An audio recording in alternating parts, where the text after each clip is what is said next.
Alright, so we're well past the middle of the year. We are approaching the holidays. It's coming by so fast, you guys. It's already going to be September, and everybody's starting to ask the question of what is your game of the year so far? I've seen people tweet about it, I've seen people make videos about it, and every time I'm asked this question, I honestly don't have an answer. It's very difficult. I thought it would be a lot easier by this time. I thought I'd at least have one game that stood out amongst the rest, but it's actually not so simple. And you know, that just goes to show that this year has just been so good. I mean, really, how great has this year been? From Nioh to Zelda to Horizon to Snake Pass to Nier Automata to Persona 5, if you guys have played it. There's been so many games this year that people have been talking about and just really falling in love with. And that really shows that, you know, there's a wide variety of games this year. There's a lot of different choices that are being made, and it's just great. I mean, I couldn't ask for anything better. This is a good problem to have, not knowing what your game of the year is, because there's just so many good experiences that it's hard to choose. I mean, we have so many games that are still to come. We have Mario Odyssey, we have Assassin's Creed. I mean, I've never really loved an Assassin's Creed that much, but the setting of Egypt could change all of that. The combat could change all of that. The story could change that. I don't know. That's definitely a game that could really stand out as a huge sleeper for me personally, just because of the fact that, you know, I've never really been into Assassin's Creed like that. We still have Mario Rabbids. We still have Metroid. So Nintendo is still going to have this huge presence for me personally, where it's going to just make this all even more confusing as far as picking what game is going to be game of the year.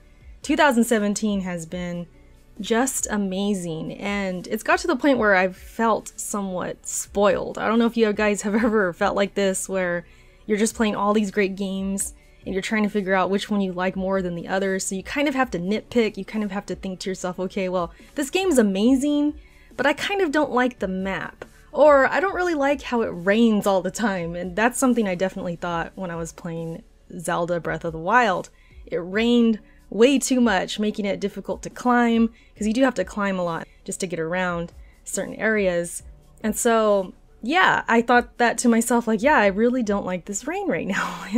And when it came to Breath of the Wild, for example, I'll just stay on this game, I had a few things I had criticisms about. Just because I hold Zelda so high, it's definitely one of my favorite series of all time, favorite franchises. It's so iconic to my whole just gaming history, and in general, it's just an iconic franchise. So when people are saying, this is game of the year, no doubt about it, it's the best Zelda ever, I couldn't get on board with that. Even though I really loved Breath of the Wild, I thought it was excellent. I thought the open world exploration was just top notch. Just amazing evolution when it comes to this franchise.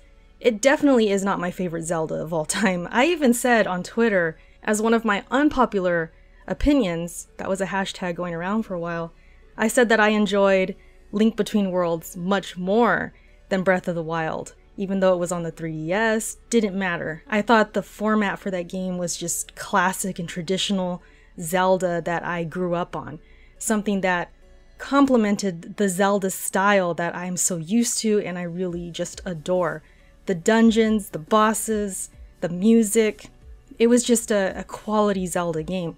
And Breath of the Wild didn't really have those traditional dungeons. It didn't really have that music that just stands out and gets stuck in your head all day. It didn't really have that for me. It did have that exploration. It did show me a new evolution to Zelda that I could really get down with. And I enjoyed my experience with the game. But overall, I still enjoyed a couple other Zeldas just a lot better. So when it comes to this Game of the Year discussion, I really don't think Zelda Breath of the Wild is going to be the winner at the end of it all. I really don't think, for me personally, that Breath of the Wild is gonna take it home. Nier Automata is definitely a runner in the race. I think it has a solid chance.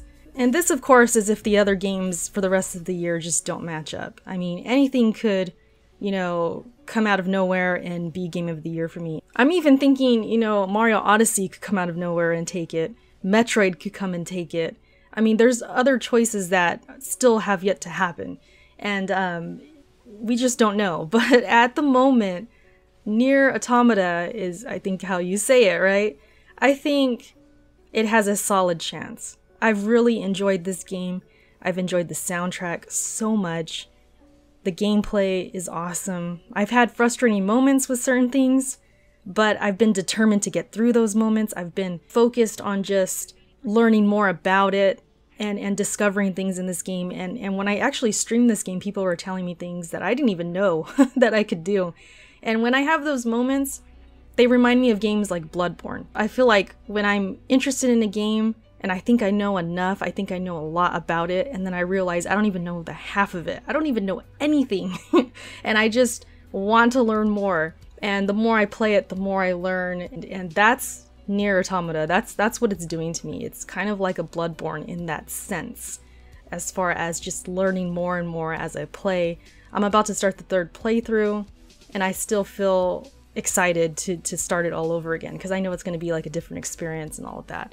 And that you kind of have to play the multiple playthroughs just to get the full story and experience. So yeah, I think that game is definitely up there. As far as Nioh goes, I think when it's all said and done and this year is over with, Nioh is going to come to mind, of course. I feel like that gameplay was just so top-notch.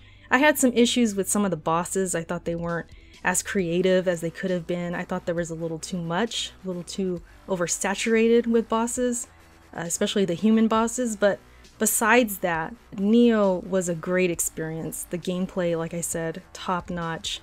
Great music, even though some of the tracks were repeated for certain bosses. Like I said, just a lot of bosses, but the music was still great. The setting was awesome, and the graphics and just the overall design of the enemies and some of the bosses. And of course, the Soulsborne formula that I adore. They actually did it very well in this game.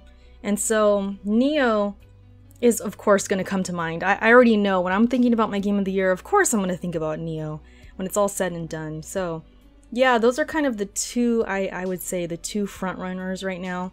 Zelda's probably number 3. Of course, I've been playing a lot of backlog stuff, so that's not really going to count, like some Telltale games. And Mr. Shifty came out this year. That's kind of like an indie gem I'll think about, but we're talking big time game of the year here. We're talking a huge game that I put tons of time in. That always has to take account. So this is just kind of my ramblings, just my thoughts in my head floating right now, and what games come to mind. I'm curious what you guys are thinking. I know a lot of you have played Persona 5. I'm sure you're going to say that game. And I do feel a little left out. You know, that's one of the games where I feel like I want to try it, but I don't know if I would really like it just because of the turn-based combat and all of that. But I hear the story is phenomenal, and I hear the soundtrack's phenomenal. So things like that get me intrigued. Do they make me want to try that game? It's just that I'm kind of waiting for a price drop. I'm waiting for some more time. I really just don't have the time for this game right now because the holidays are like right around the corner. I have games lined up at the end of this month, and then I have a game next month, actually 2 games, and then October hits, which is going to get even more crazy. So yeah, it's just the fact that, you know, I just don't have a lot of time for that game. But I feel like once I do, and once the price drop, you know, is nice, I'd probably take a dive into that game. I could see myself trying it. And so yeah, I'm expecting Persona 5 to be, for some of you guys, your game of the year. And then I expect maybe some Horizon, maybe some Zelda choices out there. So let me know, you guys, in the comments section. I'm curious. And what games are you excited for the rest of the year?